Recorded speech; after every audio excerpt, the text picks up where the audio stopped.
అందరికీ నమస్కారం. నేను మీ కిరాక్ కార్పేని. రీసెంట్గా విడుదల రజని కారులో ప్రయాణిస్తూ ఉండగా ఒక్కసారిగా పోలీసులు కూడా ఆపడం జరిగింది. లోపల మానుకొండ శ్రీకాంత్ రెడ్డి అని ప్రధాన అనుచరుడు, విడుదల రజని ప్రధాన అనుచరుడిని అరెస్ట్ చేయాలని అక్కడికి వెళ్ళడం జరిగింది. అక్కడ ఏం జరిగింది ఏంటి అనేది నేను ఇప్పుడు ఒకసారి చూపిస్తా.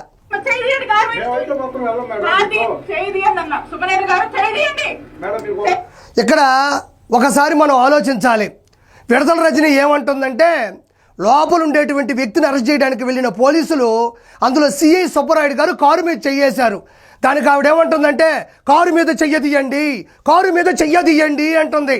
నేనేమంటానంటే, నీలాగా ఆయన ఏమి గ్రావెల్ మీద చెయ్యలా, ఇసుక మీద చెయ్యలా, మైన్స్ మీద చెయ్యలా, వైన్స్ మీద చెయ్యలా, జస్ట్ కారు మీద మాత్రమే చెయ్యేశాడు.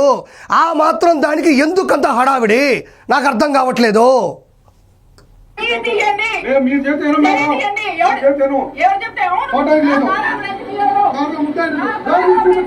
ఇక్కడ అంటుంది, నా కారు ఆపడానికి మీరెవరో అంటుంది.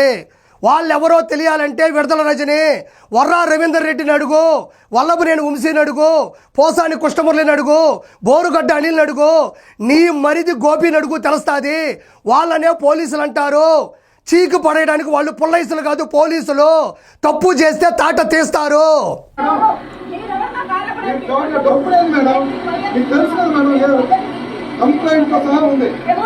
ఇక్కడ గమనించండి, మీరెవరు నా కారు ఆపడానికి అంటున్నారు. వాళ్ళు పోలీసులు అన్న సంగతి ఆవిడికి తెలుసు. అప్పటికి వాళ్ళు కూడా మేడం అంటున్నారు, చాలా గౌరవిస్తున్నారు. వాళ్ళే మ్యాన్ హ్యాండింగ్ చేయలేదు, తోసేయలేదు. ఇక్కడ ఆయన అంటున్నాడు, లోపల ముద్దాయి ఉన్నాడు, అరెస్ట్ చేయడానికి వచ్చాము అని చాలా పద్ధతిగా చెప్పారు. అయితే ఇంకో మాట కూడా అన్నారు సుబ్బారాయుడు గారు సిఐ, మేడం అతని మీద కంప్లైంట్ కూడా ఫైల్ అయింది అనగానే టక్కన పక్కకు తిరిగిపోయింది. మళ్ళీ ఆ కంప్లైంట్ ఏంటి అని అన్ని టీవీలు కవరేజ్ చేస్తుండగా, లైవ్ వస్తుండగా ఆ కంప్లైంట్ ఏంటో అతను పూర్తిగా చెప్పగలిగాడు అనుకోండి, ప్రజలకు పూర్తిగా తెలిసిపోద్ది. ఆ భయంతో మళ్ళీ టక్కన ఈ పక్కకు తిరిగిపోయింది. ఓసారి చూడండి. రజనీ గారిని మ్యాన్ హ్యాండిల్ చేసేదానికి వెళ్ళిపోయారు. ఆ సుబ్బరాయుడు గారు అంటే ఆయన సిఐ గారు చాలా అమితోత్సాహాన్ని ప్రదర్శించారు. రజనీ గారి కారులోకి వెళ్లి రజనీ గారు నివారిస్తున్న శ్రీకాంత్ రెడ్డిని చొక్కా పట్టుకొని ఒక రౌడీని, ఒక సంఘ విద్రోహ శక్తిని లాక్కొచ్చినట్టు లాక్కొచ్చారు.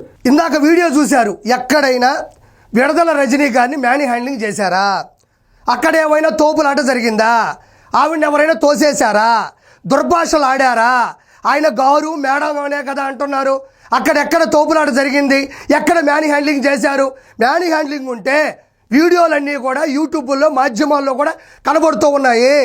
ఎందుకు ఈ మాట అంబటి రాంబాబు మాట్లాడుతున్నాడో నాకు అర్థం కావట్లేదు. ఇక్కడ ఇంకొక విషయం మనం గమనించాలి ప్రజలారా. లోపల ఎవరున్నారు అనే సంగతి మీకు అర్థం కాకపోవచ్చు. అతని పేరు మానుకొండ శ్రీకాంత్ రెడ్డి. విడుదల రజనీకి మాజీ శాసనసభ్యురాలు, మాజీ మంత్రి అయినటువంటి విడుదల రజనీకి ప్రధాన అనుచరుడు, పిఏ. ఇతగాడు కేసు ఏంటంటే 2010 నుంచి 2024 మధ్యన వైఎస్ఆర్సీపీ హయాంలో మొన్నంగి రత్నారెడ్డి అనే వ్యక్తి దగ్గర 28 లక్షల రూపాయలు డబ్బులు తీసుకున్నాడు. ఎందుకు అంటే మధ్యాహ్న భోజనం పథకం అంటే పిల్లలకి గవర్నమెంట్ స్కూళ్ళలో కోడిగుడ్లు సరఫరా చేస్తారు, కోడిగుడ్లు పెడతారు. ఆ కోడిగుడ్లు సరఫరా చేయడానికి కాంట్రాక్ట్ ఇప్పిస్తారని మొన్నంగి రత్నారెడ్డి దగ్గర 28 లక్షల రూపాయలు డబ్బులు తీసుకొని ఫోన్ ఎత్తడం మానేశాడు. అతనికి ఎటువంటి కాంట్రాక్ట్ ఇప్పించలేదు, చీటింగ్ చేశాడు. అది బాధపడి, భయపడి, ఇబ్బంది పడి, విరక్తి పొందినటువంటి ఆ వ్యక్తి కేసు పెట్టడం జరిగింది. ఈ కేసుకు అతను అరెస్ట్ చేయరా? 41A నోటీసులు కూడా అతనికి జారీ చేస్తే అతను ఖాతరు చేయలేదు, దాన్ని పట్టించుకోలేదు, స్టేషన్కి కూడా వెళ్ళి సంజాయిషి చెప్పలేదు. అదేవిధంగా ఈ మానుకొండ శ్రీకాంత్ రెడ్డి ఎవరైతే ఉన్నారో, పాత రోజుల్లో నర్సాపురం 1 టౌన్ స్టేషన్లో కూడా ఇతని మీద ఒక కేసు ఉంది. A2 ముద్దాయిగా ఉన్నాడు. అదేంటంటే ఇప్పటి సీఎం, డిప్యూటీ సీఎంల మీద కూడా అనుచిత వ్యాఖ్యలు, దుర్భాషలు ఆడాడు. కాబట్టి ఇతని మీద చాలా కేసులు ఉన్నాయి. ఇతను అరెస్ట్ చేయడానికి సడన్గా బండి ఆపారు. లోపల మానుకొండ శ్రీకాంత్ రెడ్డి ఉన్నాడు. అతని దగ్గరికి ఈవిడ పోనివ్వట్లేదు.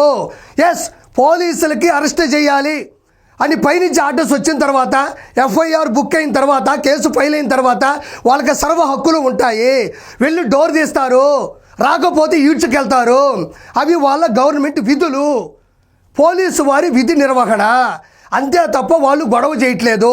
ఇక్కడ ఇంకొకటి మనం ఆలోచించాలి. నిజంగా వాళ్ళు తప్పు చేసి అతను తీసుకెళ్తే ఒక లాయర్ని పెట్టు, కేసు పెట్టు, జడ్జి దగ్గరికి వెళ్తుంది. తప్పు చేస్తే ఎవరైనా చెవాట్లు తినాల్సిందే కదా. ఎందుకంటే అక్కడ ఒక సీన్ క్రియేట్ చేస్తే ఒక మహిళని అయ్యుండి నాతో గొడవ పడుతున్నారు, నన్ను తోసేస్తున్నారు, నన్ను తొక్కేస్తున్నారు, లేకపోతే దుర్భాషలాడుతున్నారని గట్టిగా గావు కేకలో వెర్రి కేకలో వేస్తే జనాలు ఒక్కసారిగా అయ్యో ఆవిడ అలా చేస్తున్నారా, ఆవిడ అలా అంటున్నారా అని ప్రజలు అనుకునేలా సీన్ క్రియేట్ చేద్దామని చెప్పి దొరికిపోయింది. ఇంకొకటి లోపలుండే మానుకొండ శ్రీకాంత్ రెడ్డి ఎవరైతే ఉన్నాడో ఆవిడ చేసిన పాపాలకి సాక్షి.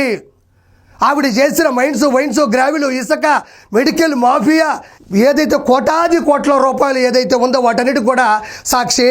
ఎంతో ముందు కూడా ప్రజలారా ఇదే ఈవిడ బామర్ది, ఈవిడ మరిది గోపి ఎవరైతే ఉన్నారో ఆయన మన శ్రీ లక్ష్మీ బాలాజీ స్టోన్ క్రషర్ యజమాని దగ్గర 2,20,00,000 రూపాయలు అక్రమంగా తీసుకొని వచ్చి వాళ్ళ వదిన గారైనటువంటి విడుదల రజనీ గారికి ఇవ్వడం జరిగింది. మొన్న కూడా అది కేసు ఫైల్ అయ్యి మరిది కూడా ఇప్పుడు రిమాండ్లో ఉన్నాడు. ఈవిడ చేయని దందాలు లేవు, ఈవిడ చేయని భూ కబ్జాలు లేవు. ఇప్పుడు ఏమంటున్నాడు ఈయన, నాకు అంబటి రాంబాబుని చూస్తే నవ్వు వస్తుంది. మొన్నే అంబటి రాంబాబు అన్నాడు చట్టం ముందు ఎవరైనా శిక్షకు సమానులే అని. మరి ఈవిడ కూడా తప్పు చేసింది.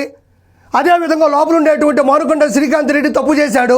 ఎవరైనా శిక్షకి సమానులే, అందుకే పట్టుకొని పోతా ఉన్నారు.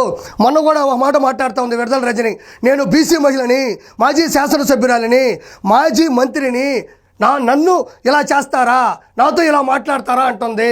ఒకటే గుర్తుపెట్టుకో విడుదల రజని, బీసీ అయితే రాజకీయాల్లోనూ విద్యలోనూ ఉద్యోగాల్లోనూ రాయితీ ఉంటుంది, రిజర్వేషన్ ఉంటుంది.